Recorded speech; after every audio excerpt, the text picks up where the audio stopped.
আজ আমার বড় ষষ্ঠী পুজো। So hello everyone, welcome back to my new blog. ইয়ার ফ্যামিলিতে তোমাদের সবাইকে জানাই অনেক অনেক স্বাগতম আর অনেক অনেক যেহেতু আমার বড় ষষ্ঠী পুজো, সো ব্লগটা কেউ স্কিপ করো না, সবাই ব্লগটা দেখে তোমাদের খুব ভালো লাগবে যে আমার বড় ষষ্ঠী পুজো ঠিক আমরা কিভাবে পালন করেছি, কিভাবে ওর ষষ্ঠী পুজোটা করেছি। আর এই যে আমরা এখন বেরিয়ে পড়েছি, যেহেতু আমার বড় ষষ্ঠী পুজো সেহেতু আমি বেশি একটা সাজিনি, একদম সিম্পল সেজেছি আর আমরা সবাই মিলে বেরিয়ে পড়েছি আমার বড় ষষ্ঠী পুজো উপলক্ষে। আর এই যে ফাইনালি আমরা পৌঁছে গেছি একদম বাড়ির সামনে, গেটের সামনে দাঁড়িয়েছি। চলো আমার বড় ষষ্ঠী পুজো কেমন কি হবে সমস্ত বিস্তারিত তোমাদের সমস্ত কিছু দেখাবো। ভিডিওটা কেউ স্কিপ করো না, ভিডিওটা দেখতে থাকো, তোমাদের খুব ভালো লাগবে যে আমার বড় ষষ্ঠী পুজোটা আমরা কিভাবে করি।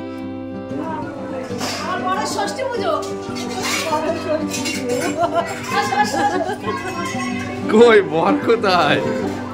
বর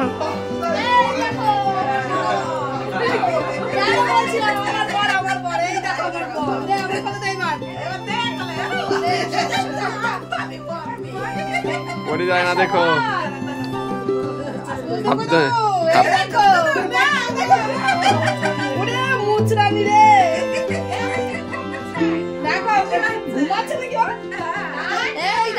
আর এই দেখো আমার বড় মশাই, মানে এই যে রহিম আর আমি হলাম রূপ, মানে আমি হলাম 27 বছরের নারী আর এই যে মানে 6 দিনের পুরুষ, মানে রহিম আর রূপবান। কেন বললাম আমার স্বামীর আজকে ষষ্ঠী পুজো, আমার বরের ষষ্ঠী পুজো, এই কথাগুলো কেন বললাম জানো? কারণ এই সম্পর্কে আমার মানে কি বলবো হাজবেন্ড হচ্ছে, মানে এই যে দেখছো যার বাচ্চাটা সেটা হচ্ছে সম্পর্কে আমার মেয়ে, মানে আমি ওর মামি। সেহেতু ওর ছেলে আমার সম্পর্কে বরই হচ্ছে, তাই জন্য আমি তোমাদেরকে ভিডিওর মাধ্যমে বলেছিলাম যে এটা আমার বর।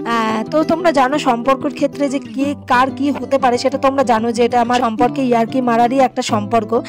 যেহেতু আমি বলেছি আমার বরমশাই, হ্যাঁ অবশ্যই আমার বর, কারণ এর সাথে সব রকম ইয়ার্কি আমরা মারতে পারি, কারণ সম্পর্কে আমি দিদা হই, তাই জন্য কোনো ব্যাপার না। আর এই যে দেখো আমার বরমশাইয়ের এখন ষষ্ঠী পুজো হয়ে গেছে ফাইনালি।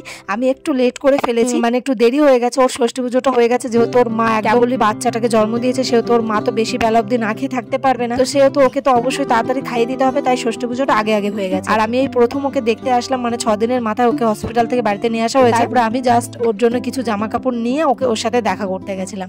তো তোমাদের আজকের ব্লগটা কেমন লাগলো অবশ্যই কিন্তু কমেন্ট করে জানিও। আর আমার ভিডিওটা যারা আমার ভিডিওতে নতুন তারা অবশ্যই অনেক অনেক ওয়েলকাম তোমাদেরকে আমার চ্যানেলে। অবশ্যই ভালোবাসা দিও, ভালোবাসা নিও, এটাই চাইবো। আর ভালো লাগলে অবশ্যই একটা লাইক কমেন্ট করো, আর ভিডিওটা কেমন লাগলো অবশ্যই কিন্তু কমেন্ট করে জানিও। আর প্রথমে যে তোমাদের সাথে ইয়ার্কিটা মেরেছি তার জন্য সো সরি সবার সাথে, বাট সম্পর্কে তো আমার বরই হচ্ছে নাকি। তো যাই হোক, এই যে অনেকেই আছে, অনেকে মিলে আমরা আনন্দ ফুর্তি করছি আর বাচ্চাটা সত্যি খুব কিউট হয়েছে।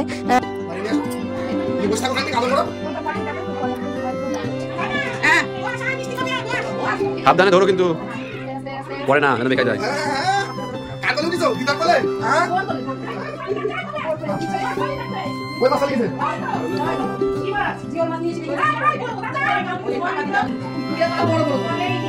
মিঠুনের মতোই লাগছে, বলো মা, মিঠুনের মতোই লাগছে।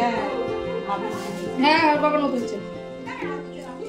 এই দেখো আমার এক বরের ষষ্ঠী পুজোতে আমার আর এক বর বসে কষিয়ে মিষ্টি, কারণ যেহেতু আমার ছোট বরের ষষ্ঠী পুজো সেহেতু আমার বড় বর খাচ্ছে একদম কবজি ডুবে। আর এই যে আমার ছেলেও খাচ্ছে কিন্তু আমি খাচ্ছি না। আর আমি কেন খাচ্ছি না জানো? কারণ আমি ডায়েটে আছি গাইজ, মিষ্টি খেলে আমি মোটা হয়ে যাব। সো যাই হোক, এই যে আমার ছোট্ট বর আর তার দিদার কোলে একদম দুলু দুলু খাচ্ছে। সো হ্যালো এভরিওয়ান, তোমাদের এই ভিডিওটা কেমন লাগলো অবশ্যই কিন্তু জানিও। আজকের ভিডিওটা বেশি বড় করলাম না, একজন শর্টের মধ্যে ছাড়লাম। আজকে আমার বরের ষষ্ঠী পুজো সেই নিয়ে ভিডিওটা আজকে বানালাম। তো কেমন লাগলো অবশ্যই কিন্তু জানিও। আর কমেন্টে যত পারো মন ভরে সবাই গালাগাল দিতে থাকো, কারণ তোমাদের গালাগালগুলো দিলে আমাদের অনেক অনেক ভালো হয়, কারণ আমাদের ভাইরাল হতে অনেক সাহায্য করে। সো চলো টাটা বাই বাই, সবাই সুস্থ থেকো।